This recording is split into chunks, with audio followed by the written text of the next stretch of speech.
Hello बच्चों, मेरे channel पर जो फिजिक्स का हम सिलेबस कर रहे हैं 9th क्लास का, उसके मैंने 2 चैप्टर आपको कंप्लीट करवा दिए हैं। एक मोशन और दूसरा force and laws of motion.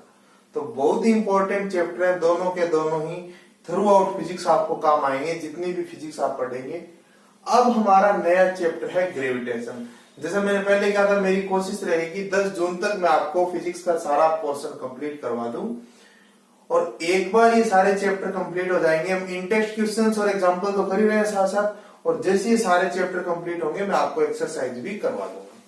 तो क्या है देखिए, ग्रेविटेशन के अंदर सबसे पहला टॉपिक है इसका यूनिवर्सल लॉ ऑफ ग्रेविटेशन। किसने दिया था देखिए ये लॉ? न्यूटन ने।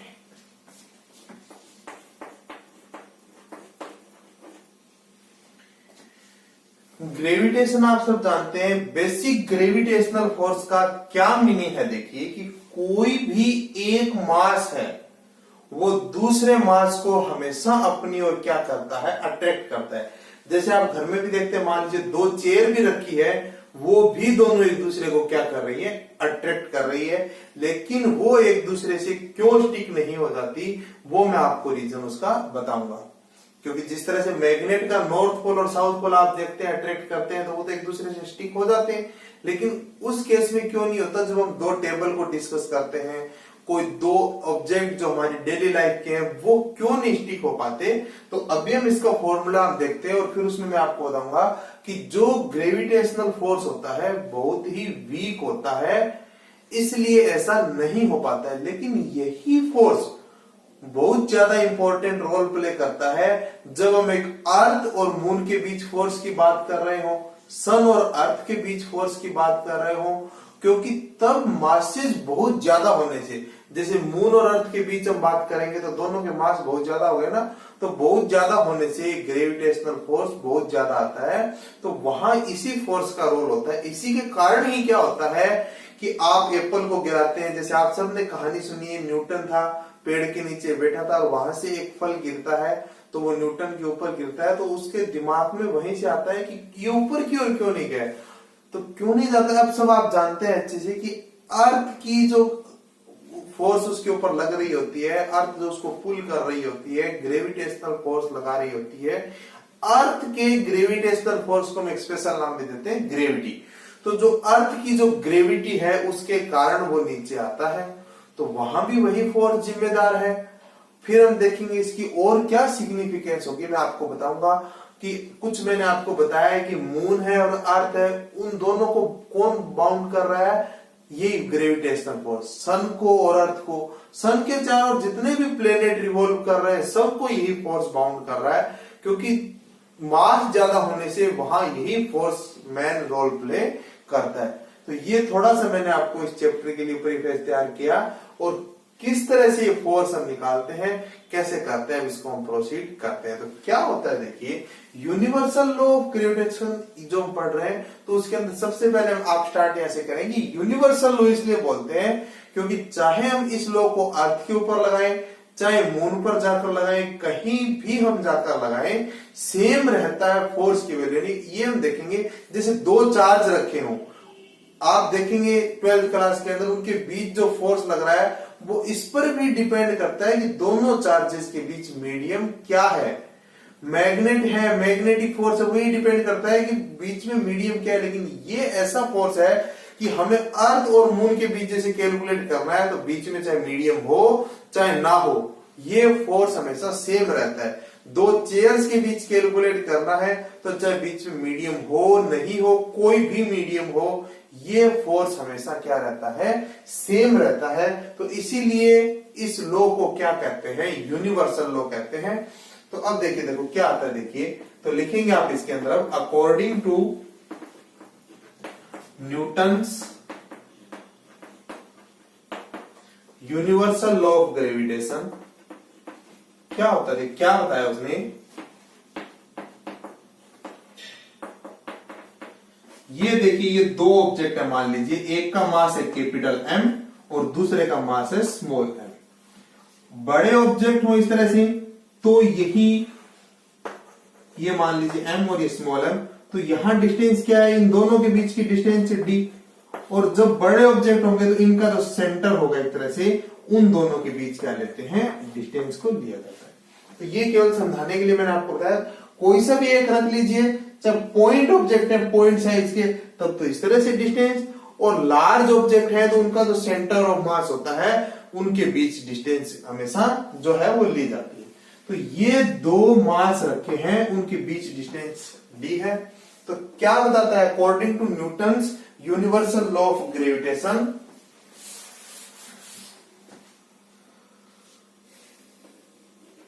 gravitational force between two objects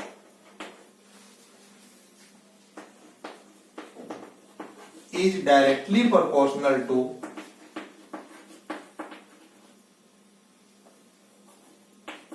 product of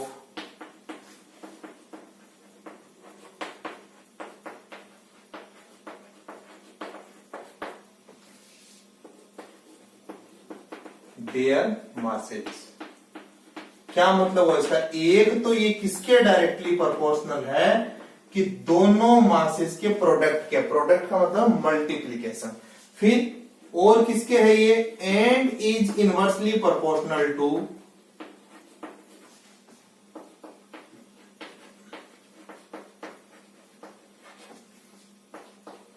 square of distance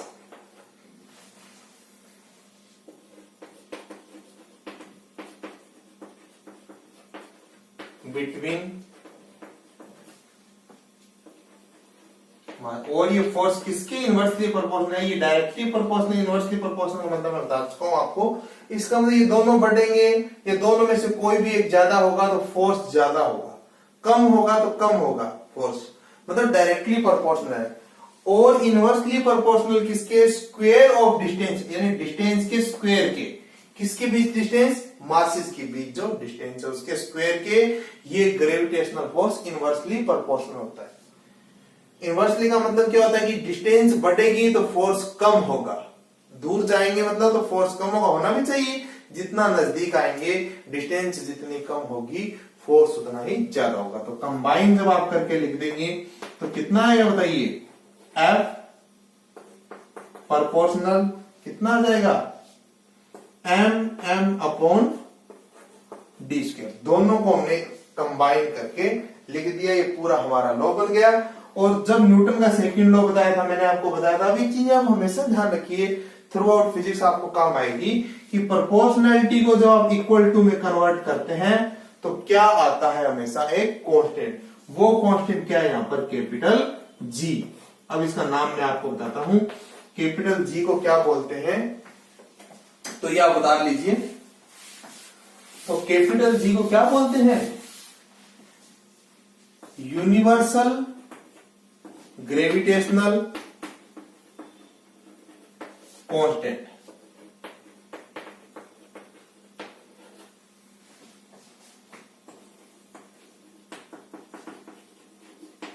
जो कैपिटल जी है उसको बोलते हैं यूनिवर्सल ग्रेविटेशनल कांस्टेंट। यूनिवर्सल इसलिए कि इसकी वैल्यू हर जगह क्या रहती है, सेम रहती है, तभी ये यूनिवर्सल लॉ है। कि अब जैसे आपको दो मासेस के बीच कैलकुलेट करना है, तो वही दो मास आप यहाँ अर्थ पर रख रहे हो, उतनी ही डिस्टेंस यहाँ पर है, तो यहाँ पर कैलकुलेट करो फोर्स। चाहे आप उनको मून पर ले जाओ, किसी और प्लेनेट पर ले जाओ, कहीं ले जाओ, बीच में मीडियम हो नहीं हो, मास वही रहने हैं, डिस्टेंस यदि वही है, तो कैपिटल जी चेंज नहीं होता है, तभी इसको क्या बोलते हैं, यूनिवर्सल ग्रेविटेशनल कांस्टेंट बोलते हैं। इसकी वैल्यू कितनी होती है, it's value is 6.67 into 10⁻⁻11। Unit में आपको अभी समझाता हूं, 6.67 भी लिख देते हैं, ये इतना लिख दीजिए 6.67। और कितनी होती है यूनिट इसकी, न्यूटन इंटू मीटर स्क्वायर पर किग्रा स्क्वायर। तो ये कैसे आती है मैं आपको अभी समझाता हूं। तो ये उतार लीजिए, क्या है देखिए कैसे हमें क्या करना है। तो ये सिंपल, ये लॉ हमने देखा, यूनिवर्सल क्यों कहते हैं वो हमने देखा।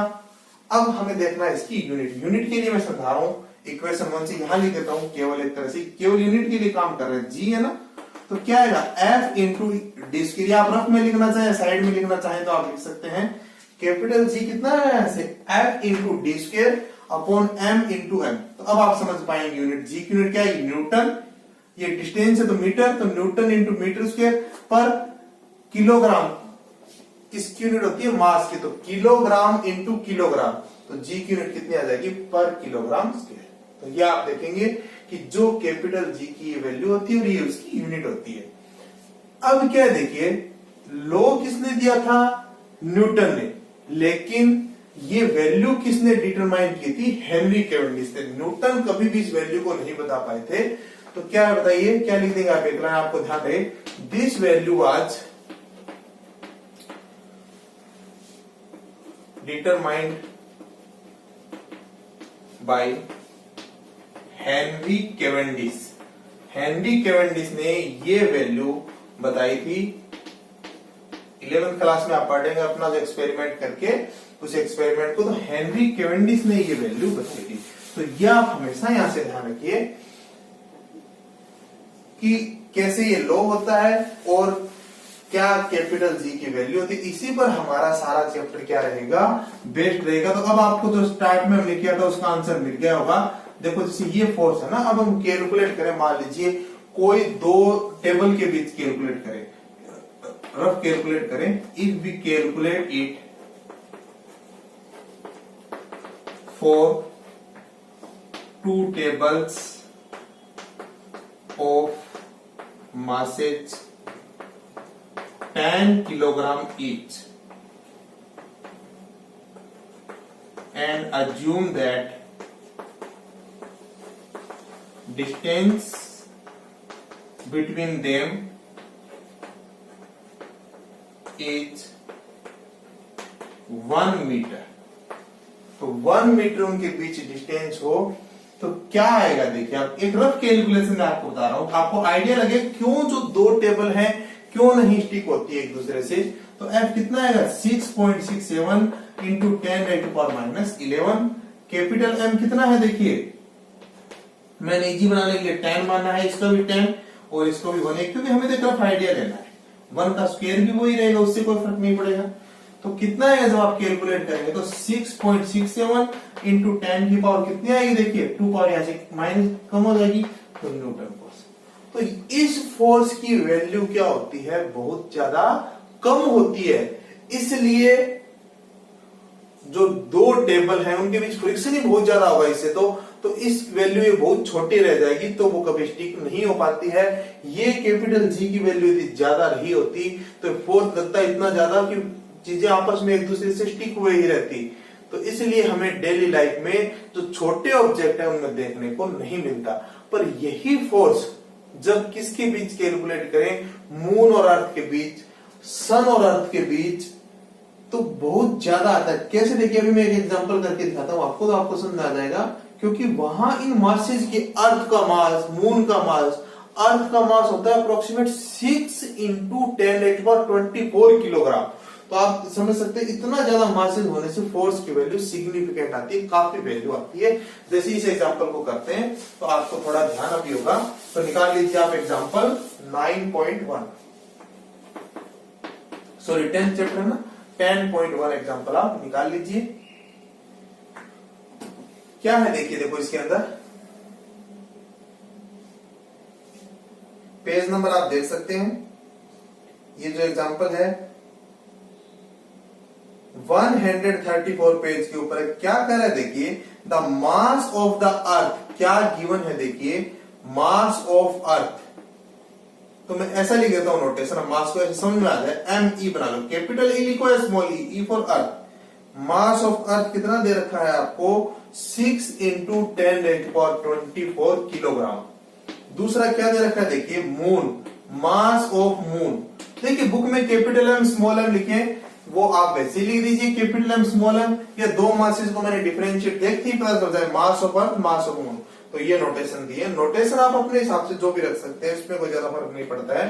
तो कितना है 7.4 into 10⁻22 kilogram. If the distance between the earth and moon is, distance कितनी दे रखी है, डी की वैल्यू 3.84 इंटू 10 की पावर 5 किलोमीटर। तो आप क्या ध्यान रखेंगे, कितना रख देंगे ये 3.84 इंटू 10 की पावर कितनी कर देंगे 8 मीटर। 8 मीटर कैसे है देखिए, किलो है ना, इसका मतलब 10 की पावर 3 यहां से आएगा और 10 की पावर 3 और 10 की पावर 5 कितना आ जाएगा 10 की पावर 8। तो ये आप देखेंगे इस तरह से और कैपिटल जी की वैल्यू कितनी लेनी है आपको 6.67 था ना, तो 6.67 को यहाँ क्या कर दिया राउंड ऑफ करके, ऐसे राउंड ऑफ करना चाहते हैं ना 6.6 यहाँ राउंड ऑफ करेंगे, आगे वाली वैल्यू 5 से ज्यादा है तो इसमें एक बढ़ा देते हैं, ऐसे ऐसे कर की हुई है ये। तो 6.7 और 10 की पावर तो साथ में रहेगी ही, 10 की power -11 newton into metre square पर मीटर स्क्वायर, या केजी की पावर ऊपर लाकर क्या लिख दीजिए -2 आप लिखिए। तो अभी तो मैंने जो गिवन है वही लिखा है देखिए। तो अब देखिए, देखो क्या मैं आपको बताता हूं यहां से, फिर सुन लीजिए एक बार बात को, क्या गिवन है अब आपको आइडिया भी होगा। देखो किस किस के बीच कैलकुलेट कर रहे हैं, अर्थ के और मून के बीच। तो अर्थ के और मून के मास इधर रखे हैं, डिस्टेंस इधर रखिए, कैपिटल जी की वैल्यू तो आप करते करते याद ही हो जाएगी।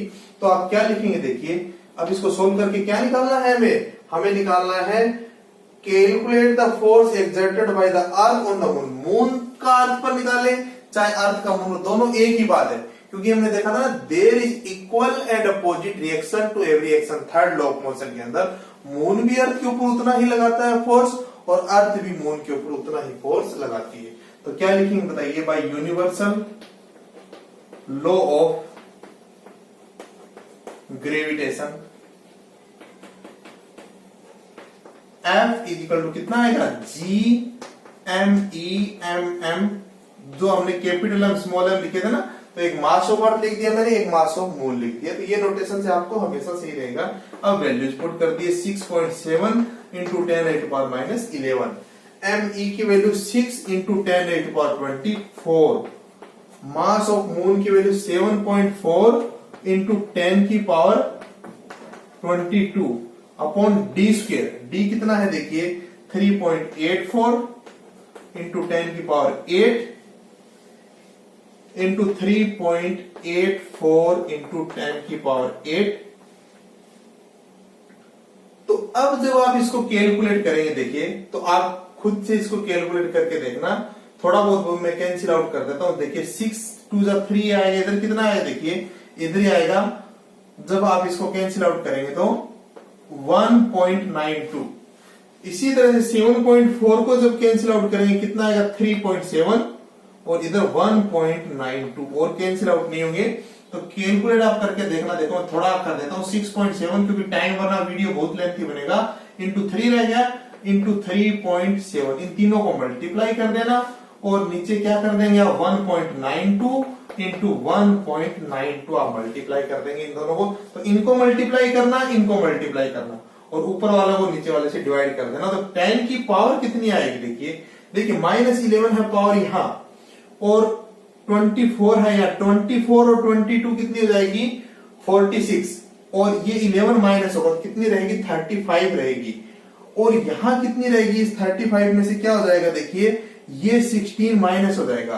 तो कितनी आ जाएगी 10 की पावर 19। फिर से देख लीजिए, देखो क्या बताया मैंने आपको, यहां से क्या रहेगा देखिए 10 की पावर 24 और 22 46, 11 माइनस कर देंगे तो 35 रहेगी ऊपर और नीचे पावर 16 है तो 30 पावर, ये तो सब जानते हैं ना पावर कैसे ऊपर जाकर माइनस होती है और सब। तो 10 की पावर 19 ये आ जाएगा। और जब आप इसको सोल्व करेंगे तो आप क्या कर देना, देखो बुक की तरह आंसर के लिए मैं करता हूं, देखिए इसको कि 10 की पावर 20 में दे रखा है तो आप क्या कर देना इसको ऐसे सोल्व कर लेना। देखो कितना आएगा 6.7, कितना आएगा 3 से मल्टीप्लाई करेंगे तो 3 से 21 और ये 20.1, ये क्या लिखा मैंने 20.1 इंटू क्या कर देता हूं मैं 37, इन दोनों को मल्टीप्लाई कर दिया 37 क्यों किया, क्योंकि अब मैं क्या कर देता हूं 10 की पावर एक बार 18 कर देता हूं और इधर कितना आएगा देखिए ये इधर आएगा ये 1.92 को आप किससे मल्टीप्लाई कर देंगे 1.92 से क्या कर देंगे मल्टीप्लाई कर देंगे। तो अब क्या होगा देखिए ये पॉइंट जब आप यहां से हटाएंगे एक तो कितना आएगा यहां पर 100 और आ जाएगा ऊपर।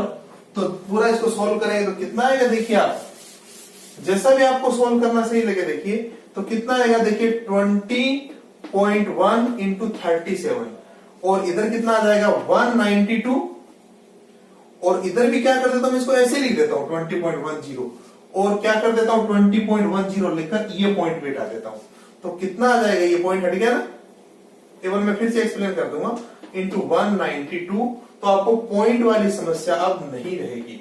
तो 10 क्या किया देखिए मैंने, ये देखिए 20.1 तो ये आ गया, 3.7 था तो कितना कर दिया 37 मैंने किया, तो 10 की पावर 18 यहां तक ठीक है बात। अब एक पॉइंट तो हटाया, ये तो 100 लगा दिया, और दूसरा पॉइंट कैसे हटाया, यहां 0 करके पॉइंट से पॉइंट हटा दिया। तो अब आप क्या कर देंगे, इन दोनों को मल्टीप्लाई कर देंगे, इन दोनों को कर देंगे और डिवाइड कर देंगे, तो पॉइंट का आपको कंफ्यूजन नहीं रहेगा। और जब आप डिवाइड करेंगे तो आपके पास, मैं बुक से देखकर लिख रहा हूं क्योंकि वरना सारा ही वीडियो इसी में चल जाएगा मल्टीप्लाई और डिवाइड करने में, तो ये फोर्स आएगा। तो अब आप देखिए कहां तो फोर्स कितना आ रहा था, अब ये हमने दो चेयर के बीच कैलकुलेट किया तो लगभग कितना आ रहा था वो 6.67, अभी आपने देखा है इंटू 10 की पावर -9, कितना कम आया था 10 की पावर -9, और यहां कितना आ रहा है 10 की पावर 20, और उसके साथ ये, तो मतलब बहुत ज्यादा ये फोर्स है, सिग्निफिकेंट हो जाता है जब हम मून अर्थ या अर्थ सन ऐसे दो ऑब्जेक्ट लेते हैं, तो वहां सबसे ज्यादा रोल इसी फोर्स का होता है। अब देखिए क्या है, इन टेस्ट क्वेश्चन है इसी पेज के ऊपर, तो क्या कह रहा है देखिए, इनके अंदर लिखाने वाला नहीं है, जो अभी पढ़ा है वही टॉपिक है, state the universal law of gravitation. तो यूनिवर्सल लॉ ऑफ ग्रेविटेशन आपको बताना है, जो अभी मैंने आपको बताया है। दूसरा कह रहा है write the formula to find the magnitude of the gravitational force between the earth and an object on the surface of earth. तो दूसरे में क्या करते हैं देखिए, बात कुछ अलग से नहीं बतानी है आपको, ये अर्थ है एक, ये अर्थ है हमारी, इसका मास है me, एक सरफेस, ये सरफेस है जहां हम रहते हैं, तो ये है m, और ये क्या है इसकी रेडियस re। तो फोर्स कितना आएगा देखिए, फोर्स का g, पहले ऑब्जेक्ट का मास me आ गया मास ऊपर, दूसरा जो ऑब्जेक्ट रखा है m, और डिस्टेंस कितनी हो जाएगी, ये क्योंकि ये ऑब्जेक्ट है और ये अर्थ का सेंटर लेंगे तो डिस्टेंस हो जाएगी d की जगह कितना हो जाएगा re²। फिर से समझ लीजिए क्या क्या, देखिए वही फॉर्मूला जो हम लिखते हैं, ऐसे लिखते हैं ना, F इक्वल टू ये Gm/d², तो G की जगह G आ गया, एक मास किसका आ गया अर्थ का, दूसरा किसका आ गया इस ऑब्जेक्ट का, और डिस्टेंस कितनी आ जाएगी ये रेडियस के इक्वल। तो ये समझाने के लिए लिखा था मैंने, तो ये आप इस तरह से देखेंगे, इतना ही आपको इसके अंदर बताना है। अब देखिए, देखो एक और क्या कह रहा है ये, importance of the universal law of gravitation, वो मैंने आपको कुछ बताई दी इंपॉर्टेंस, एक बार फिर से ये रिपीट हो जाएगा कि मेन जो सिलेस्टियल ऑब्जेक्ट्स हैं, जैसे अर्थ मून है, अर्थ सन है, सन के चारों ओर जो प्लेनेट मोशन लगा रहे हैं, वहां इसका रोल होता है ग्रेविटेशनल फोर्स का, क्योंकि वहां मासेस ज्यादा होने से ये सिग्निफिकेंट आता है, काफी अच्छी वैल्यू आती है इसकी। तो वही लिख रखी है टॉप पॉइंट, क्या लिख रखा है देखिए कि the force that binds us to the earth, कि ये फोर्स हमें क्या करता है, अर्थ से बांधता है। ग्रेविटेशनल फोर्स के कारण ही हम अर्थ के ऊपर रह पाते हैं, अदरवाइज जैसे हम स्पेस में तैरने की सिचुएशन में होंगे, हमारी वैसी सिचुएशन रहेगी। तो अर्थ से हमें किसने बाइंड कर रखा है, इस फोर्स ने ही। The motion of the moon around the earth, earth के अराउंड जो मून की मोशन है वो इसी फोर्स के कारण हो पा रही है, वो मैंने बताई दिया है। The motion of planets around the sun, sun के अराउंड जो प्लैनेट सारे रिवॉल्व हो रहे हैं वो इसी के कारण हो रहे हैं, तो वहां ही इसका इंपॉर्टेंट रोल है। और टाइड्स जो आते हैं, जो मून है ग्रेविटेशनल पुल लगाता है, तो वहां इस फोर्स का सबसे ज्यादा रोल है। तो ये कहने का मतलब जो सिलेस्टियल ऑब्जेक्ट है, बड़े ऑब्जेक्ट हैं, वहां इसका सबसे ज्यादा रोल होता है। तो आज हमने क्या देखा देखिए कि क्या यूनिवर्सल लॉ ऑफ ग्रेविटेशन है, क्या इसकी इंपॉर्टेंस है, डेली लाइफ में क्यों हमें दो जैसे छोटे ऑब्जेक्ट हैं उनसे क्यों देखने को नहीं मिलता, बड़े ऑब्जेक्ट में क्यों मिलता है सिलेस्टियल जो ऑब्जेक्ट है। तो इन सब बातों का आप अच्छे से ध्यान रखेंगे। और आज का वीडियो देखने के लिए आपका थैंक यू। और अभी भी आपने मेरे चैनल को सब्सक्राइब नहीं किया है तो आप कर दीजिए, और बेल आइकन भी प्रेस कर दीजिए, ताकि जैसे मैं वीडियो अपलोड करूं आपको उसका नोटिफिकेशन मिल जाए। कोई भी दिक्कत हो तो आप कमेंट बॉक्स में लिख दीजिए, मैं उसको एक्सप्लेन कर दूंगा। Thank you.